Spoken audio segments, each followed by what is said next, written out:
नमस्कार बच्चों, स्वागत है आप सभी का स्कूल शिक्षा के इस ऑनलाइन लर्निंग प्लेटफॉर्म पर। और स्वागत है बेटा इंग्लिश 30 डेज चैलेंज के डे 6 में। पिछले 5 दिनों में कई सारे वर्ड्स हम लोग अभी तक में पढ़ चुके हैं। बहुत सारे क्वेश्चंस में ऑलरेडी आपको प्रैक्टिस करवा चुका हूं व्हाट्सएप चैनल पर। जो भी बच्चे नए आए हैं, पहली बार आए हैं इस 30 डेज चैलेंज में, आपको बता दूं बेटा, मैं अगले 30 दिनों तक लगातार आपको इंग्लिश के अलग अलग words, synonyms, antonyms, one word substitutions, idiom, proverbs और वर्ड मीनिंग्स, जितने भी आपके CHS 2025 के एग्जाम में क्लास 9 और क्लास 11 वाले बच्चों से पूछे जा सकते हैं, हर एक वर्ड को मैं कवर कर रहा हूं। डेली आपको इन वर्ड्स को लिखना है, अपने नोटबुक में याद करना है, मेरे साथ पढ़ना है। और डिस्क्रिप्शन में लिंक दिया हुआ है हमारे व्हाट्सएप चैनल का, वहां पर मैं रोज इसका क्विज डालता हूं। व्हाट्सएप चैनल पे जाके क्विज अटेम्प्ट करना और फिर मैं उसका थोड़ी देर बाद आपको आंसर देता हूं। तो आज डे 6 में बेटा पहले 3 वर्ड्स जो हमारे हैं वो है वेलिएंट। वेलिएंट मतलब बहुत ज्यादा बहादुर, करेजियस। ठीक है, तो वेलिएंट मतलब होता है बेटा बहादुर, ब्रेव या करेजियस इसके सिनोनिम्स हैं। और अगर इसकी एंटोनिम्स की बात कर लें तो कावर्डली या फियरफुल।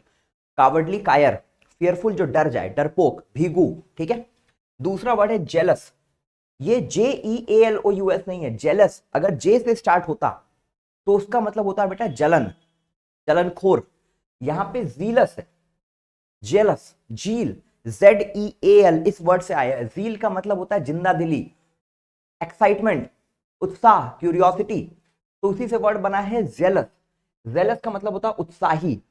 याद रखना ये जेड है, जे नहीं है। जे होता तो जेलस होता, उसका मतलब बेटा आपको किसी चीज से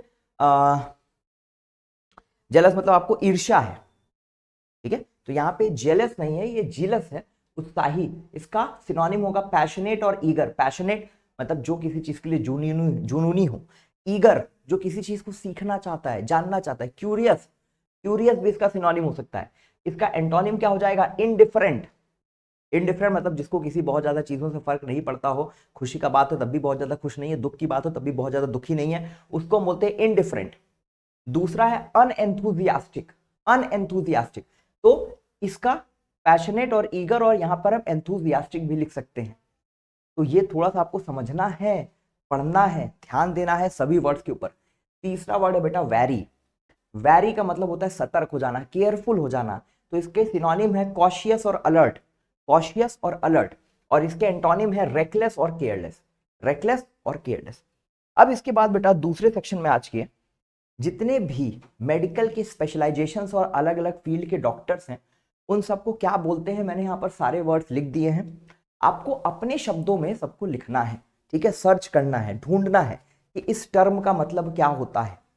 ठीक है, मैं आपको सब बताऊंगा, लेकिन आप जब इस वर्ड्स को लिखोगे इसके साथ आप इनकी मीनिंग्स को खुद लिखोगे।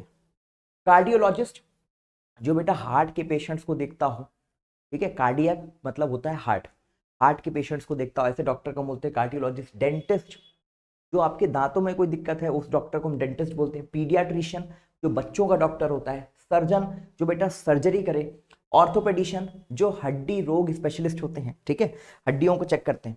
एनेस्थीजियोलॉजिस्ट, एनेस्थीजियोलॉजिस्ट का बेटा मोस्ट इंपॉर्टेंट काम कहाँ होता है? किसी भी सर्जरी से पहले, चाहे कोई सर्जन करे चाहे ऑर्थोपेडिशियन करे, कोई भी सर्जरी से पहले पेशेंट को एनेस्थीसिया दिया जाता है, पेशेंट को बेहोश किया जाता है ताकि पेशेंट को दर्द ना हो और सर्जरी को आसानी से किया जा सके। तो जो इस चीज में स्पेशलाइजेशन रखता है, जो ये काम करता है, ऐसे डॉक्टर को बोलते हैं एनेस्थीजियोलॉजिस्ट।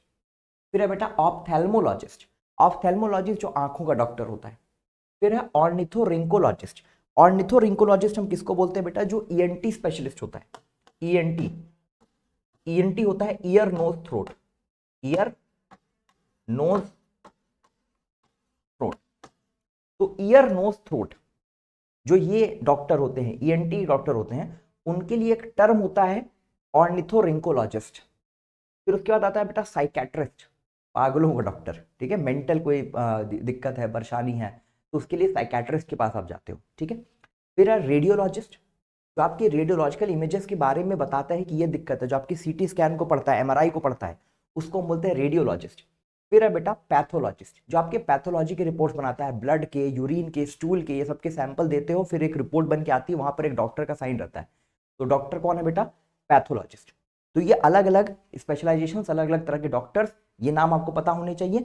और दूसरा बेटा यहाँ पर मैंने 3 आपको टर्म दिए, वेलिएंट, जेलस और वेरी। और ये है हमारा डे 6 के सारे वर्ड्स। हर वर्ड्स को लिखना है कॉपी में, याद करना है डेली के डेली। आज डे 6 है तो डे 5 तक में जितना पढ़ा है उन सबको रिवाइज करना है। ठीक है, तो मिलेंगे बेटा कल के लेक्चर में, तब तक के लिए पढ़ाई करते रहिए। All the very best.